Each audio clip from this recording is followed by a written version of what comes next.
आज हमारा टॉपिक है how to write a chemical formula. हम केमिकल फार्मूला किसी भी कंपाउंड का कैसे लिखेंगे, इसके बारे में आज हम स्टडी करेंगे।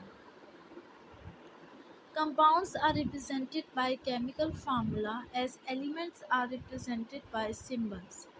जैसे हम एलिमेंट्स को सिंबल से रिप्रेजेंट करते हैं, जैसे कोई भी एलिमेंट है, हम हाइड्रोजन की ही मिसाल लेते हैं, उसको हम रिप्रेजेंट करते हैं हाइड्रोजन से।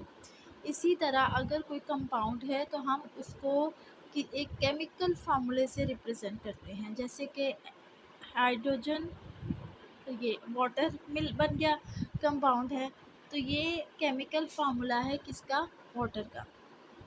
Chemical formula of a compound are written keeping the following steps in consideration. ठीक हो गया।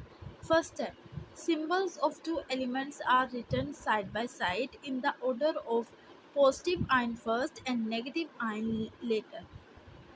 यानी कि अगर हमारे पास दो एलिमेंट्स हैं, जैसे कि हमारे पास ये सोडियम है और हमारे पास ये क्लोरीन है, ठीक है। हमें पता है सोडियम के ऊपर पॉजिटिव चार्ज है और क्लोरीन के ऊपर नेगेटिव चार्ज है। तो अगर हमने इन दोनों को इकट्ठा लिखना हो तो हम इस तरह लिखेंगे कि पहले पॉजिटिव आयन लिखेंगे, ठीक है, और फिर उसके बाद हम नेगेटिव आयन लिखेंगे। ठीक हो गया। नेक्स्ट स्टेप है the valency of each ion is written on the top on the right top corner of its symbol. यानी कि किसी चीज़ की भी वैलेंसी हमने इसको यहाँ शो करनी है, यहाँ, ठीक है, ये है, तो यहाँ हमने इधर शो करनी है top right corner of its symbol. उसकी जो भी वैलेंसी होगी हमने यहाँ पर शो करनी है।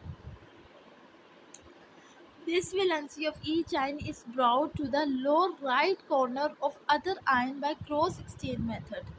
अब देखिए हमारे पास अगर दो हमारे पास आयंस हैं या दो हमारे पास एलिमेंट्स हैं, वो आपस में एक दूसरे के साथ कंबाइन है, और अगर उनकी वैलेंसी है तो हम वैलेंसी को कहाँ लिखेंगे?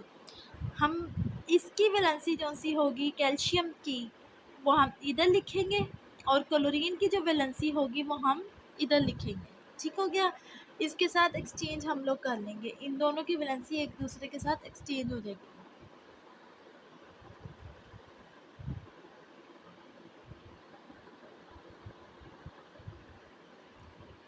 तो जैसे कि सोडियम क्लोराइड है, इसमें सोडियम के ऊपर पॉजिटिव चार्ज है, क्लोरीन के ऊपर नेगेटिव चार्ज है, लेकिन चूँकि इन दोनों की वैलेंसी एक से ज़्यादा नहीं है, इसलिए इन दोनों के ऊपर कोई ऐसा चार्ज या नीचे नहीं आएगा।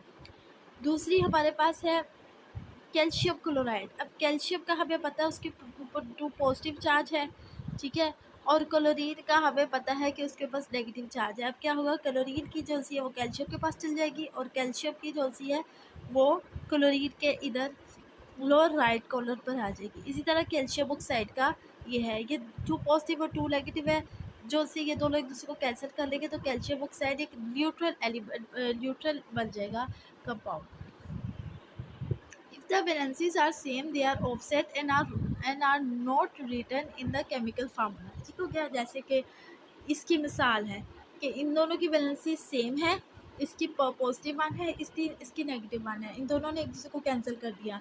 इसकी पॉजिटिव 2 है, इसकी -2 है, इन दोनों ने एक दूसरे को कैंसिल कर दिया, और ये केमिकल फार्मूले में नहीं लिखी जाएगी। But if they are different they are indicated as such at the same position. ठीक हो गया। अगर वो डिफरेंट है तो फिर हम उसको उसी पोजीशन पर लिखेंगे जिस पोजीशन पर लिखने के लिए ऊपर कहा गया है हमें। For example, in case of sodium chloride both the valencies are offset and formula is written as sodium chloride, where as calcium chloride is represented by formula CaCl2। चूँकि यहाँ पर इन दोनों की सेम नहीं है, डिफरेंट है, तो क्लोरीन की कैल्शियम के पास चल जाएगी और कैल्शियम की क्लोरीन के पास चल जाएगी। If an ion is a combination of two or more atoms, which is called radical, bearing a net charge on it, for example sulfate and phosphate।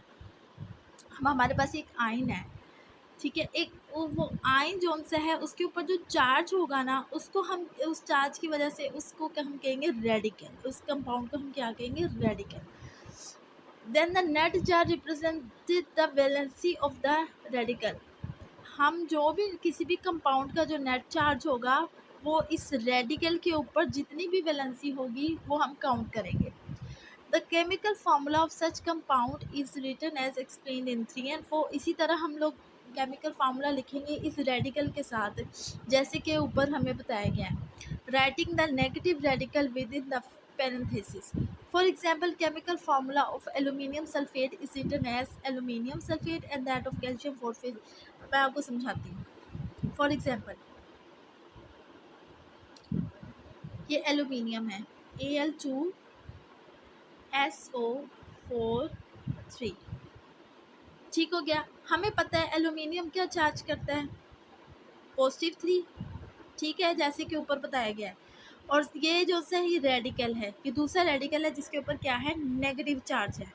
ठीक है, ये बाद में आएगा, ये पॉजिटिव पहले पहले वही सारा स्टेप है कि पहले हमने पॉजिटिव आयन को लिखा, पॉजिटिव को लिखा, और दूसरा हमने नेगेटिव जोन सा एलिमेंट उसको लिखा। ये रेडिकल है। ठीक है, अब क्या हो गया, +3 जोन सा है वो इधर चला गया, एक्सचेंज हो गया, और SO4 के ऊपर जो 2- था ना वो इधर एक्सचेंज हो गया।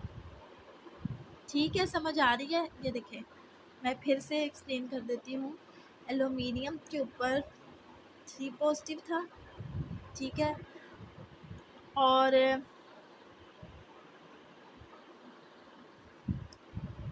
एल्यूमिनियम के ऊपर 3 पॉजिटिव और सल्फेट के ऊपर 2-। ठीक है, ये हमारे पास एक रेडिकल है और हमने इसको इस फॉर्म में लिखना है। तो ये जो रेडिकल है, ये पहले हम कौन सा चीज़ लिखेंगे, पहले हम एल्यूमिनियम लिखेंगे और फिर हम लिखेंगे SO4। ठीक हो गया। अब एल्यूमिनियम के ऊपर कौन सा चार्ज है, +3, तो ये यहाँ 3 आ जाएगा इसके साथ। इसके ऊपर 2- है तो ये यहाँ पर 2 आ जाएगा। इसी तरह कैल्शियम फॉस्फेट का यही चीज़ है। कैल्शियम के ऊपर भी हमें पता है इसका कैल्शियम का हमें पता है कि इसके ऊपर 2 पॉजिटिव है। ठीक है, और फॉस्फेट